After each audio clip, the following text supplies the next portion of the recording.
Le premier livre de Samuel, chapitre 7. Les gens de Kirjath-Jéarim vinrent et firent monter l'arche de l'Éternel. Ils la conduisirent dans la maison d'Abinadab sur la colline, et ils consacrèrent son fils Éléazar pour garder l'arche de l'Éternel. Il s'était passé bien du temps depuis le jour où l'arche avait été déposée à Kirjath-Jéarim. 20 années s'étaient écoulées. Alors toute la maison d'Israël poussa des gémissements vers l'Éternel.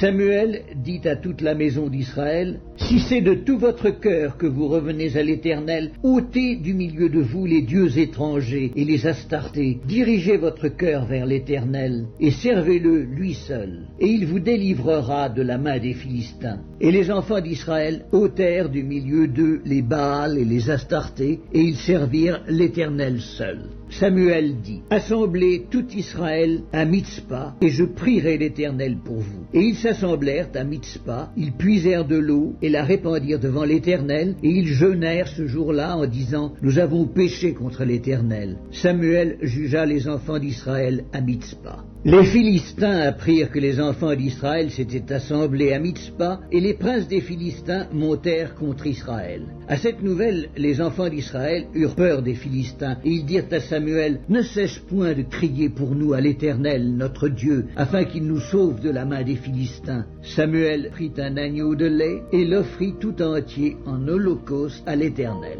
Il cria à l'Éternel pour Israël, et l'Éternel l'exauça. Pendant que Samuel offrait l'holocauste, les Philistins s'approchèrent pour attaquer Israël. L'Éternel fit retentir en ce jour son tonnerre sur les Philistins et les mit en déroute. Ils furent battus devant Israël. Les hommes d'Israël sortirent de Mitzpa, poursuivirent les Philistins et les battirent jusqu'au-dessous de Beth-Kar. Samuel prit une pierre qu'il plaça entre Mitzpa et Shen, et il l'appela du nom d'Ebenezer en disant, « Jusqu'ici l'Éternel nous a secourus. » Ainsi les Philistins furent humiliés, ils ne vinrent plus sur le territoire d'Israël. La main de l'Éternel fut contre les Philistins pendant toute la vie de Samuel. Les villes que les Philistins avaient prises sur Israël retournèrent à Israël depuis Écron jusqu'à Gath avec leur territoire. Israël les arracha de la main des Philistins, et il y eut paix entre Israël et les Amoréens.